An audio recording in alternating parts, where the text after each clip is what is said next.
राधे राधे, हरे कृष्ण। कार्तिक मास के शुक्ल पक्ष की देवउठान एकादशी, जिसे हरि प्रबोधिनी एकादशी भी कहते हैं, साल की सबसे बड़ी एकादशियों में से एक एकादशी होती है, क्योंकि इस दिन से चातुर्मास समाप्त हो जाता है।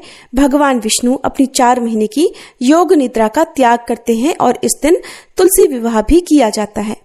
और इसके बाद से ही 4 महीनों से रुके हुए सभी शुभ मांगलिक कार्य दोबारा से शुरू हो जाते हैं। और इस बार एकादशी तिथि 2 दिन पड़ रही है। ऐसे में ये कंफ्यूजन फिर से बना हुआ है कि व्रत आपको किस तिथि में रखना ज्यादा सही रहेगा, तुलसी विवाह किस दिन किया जाएगा और व्रत का पारण कब और किस समय किया जाएगा, हरिवासर का समय कब समाप्त होगा।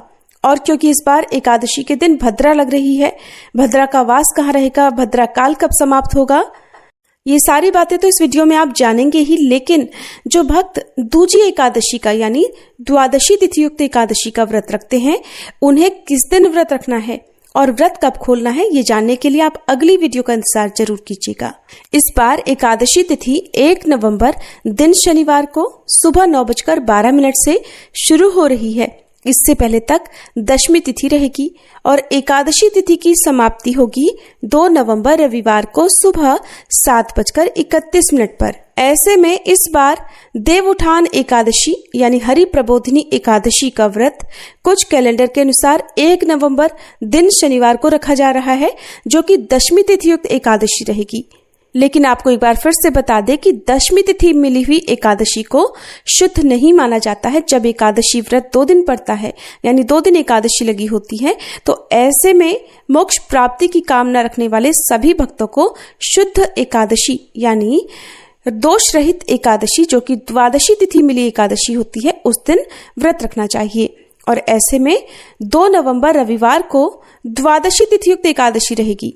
तो जितने भी वैष्णव संप्रदाय के लोग हैं और मोक्ष प्राप्ति की कामना वाले लोग हैं, वो 2 नवंबर रविवार को ही एकादशी का व्रत रखेंगे और अगले दिन व्रत का पारण करेंगे। लेकिन अधिकतर लोग इस बात को अनदेखा कर देते हैं और जिस दिन एकादशी लगती है उसी दिन एकादशी का व्रत रख लेते हैं। तो ऐसे में गृहस्थ जन चाहे तो 1 नवंबर शनिवार को व्रत रख सकते हैं, नहीं तो 2 नवंबर रविवार को शुद्ध एकादशी का व्रत सभी भक्तों को रखना चाहिए। बात करते हैं शनिवार के मुहूर्तों की। तो इस दिन ब्रह्म मुहूर्त सुबह 5 बजे से 5:48 तक रहेगा। सूर्योदय सुबह 6:36 पर और सूर्यास्त का समय शाम 5:44 रहेगा। प्रातःकाल पूजा सुबह 5:15 से 6:33 के बीच में कर सकते हैं। शाम की पूजा शाम 5:36 से 6:54 तक कर सकते हैं और भद्रा काल लगेगा रात 8:27 से। और भद्रा काल की समाप्ति अगले दिन यानी रविवार को सुबह 7:31 पर होगी। इस बार भद्रा का वास मृत्यु लोक में ही रहेगा और ये समस्त शुभ कार्यों के लिए अशुभ मानी जाएगी। राहु काल सुबह 9 बजे से 10:30 बजे तक रहेगा। अब जानिए रविवार के मुहूर्तों के बारे में। तो 2 नवंबर रविवार को ब्रह्म मुहूर्त सुबह 5:01 से 5:49 तक रहेगा। सूर्योदय होगा सुबह 6:36 पर, सूर्यास्त शाम 5:44 पर। प्रातःकाल पूजा कर सकते हैं सुबह 5:16 से 6:34 तक। शाम की पूजा शाम 5:35 से 6:53 तक कर सकते हैं और भद्रा काल सुबह 7:30 बजे तक समाप्त हो जाएगा। इस दिन राहु काल दोपहर 4:30 बजे से शाम 6 बजे तक रहेगा। हरिवासर के समय एकादशी व्रत का पारण कभी भी नहीं किया जाता है, इसलिए जो भक्त 1 नवंबर शनिवार को एकादशी का व्रत रख रहे हैं, उन्हें हरिवासर समाप्ति के बाद ही व्रत खोलना होगा। और हरिवासर का समय 2 नवंबर रविवार को दोपहर 12:30 बजे तक समाप्त होगा। तो सुबह आप पूजा कर सकते हैं, भगवान को भी भोग लगा सकते हैं, लेकिन स्वयं प्रसाद ग्रहण करके व्रत का पारण आप दोपहर के बाद से करेंगे। 11 बजे से लेकर 1 बजे के बीच में भी व्रत नहीं खोला जाता है।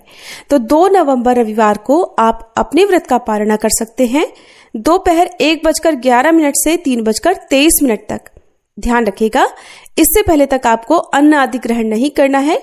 जिस तरह से आप व्रत का पालन करते आए हैं एकादशी वाले दिन, उन सभी नियमों का पालन आपको दोपहर तक करना चाहिए। भगवान विष्णु के जागने के बाद ही तुलसी विवाह प्रारंभ हो जाता है। तो 1 नवंबर शनिवार को भी क्योंकि एकादशी पड़ रही है, तो शाम 5:36 से 6:54 के बीच में आप तुलसी जी का विवाह करा सकते हैं। और ध्यान रखिएगा इस बार पंच भीखू भी 1 नवंबर शनिवार से प्रारंभ हो रहे हैं। 2 नवंबर रविवार को तुलसी विवाह का शुभ मुहूर्त रहेगा शाम 5:35 से 6:53 तक। जो लोग एकादशी या द्वादशी तिथि के दिन तुलसी जी का विवाह ना करा पाए, वो एकादशी से लेकर कार्तिक पूर्णिमा तक कभी भी ब्रह्म मुहूर्त में या फिर गोधूली मुहूर्त में, ये 2 मुहूर्त ही तुलसी विवाह के लिए शुभ माने जाते हैं। तो इन मुहूर्तों में भी आप तुलसी जी का विवाह कार्तिक पूर्णिमा तक कभी भी कर सकते हैं। ये थी आज की वीडियो। अगर आपको पसंद आई हो तो वीडियो को लाइक करके कमेंट बॉक्स में राधे राधे जरूर लिखिएगा।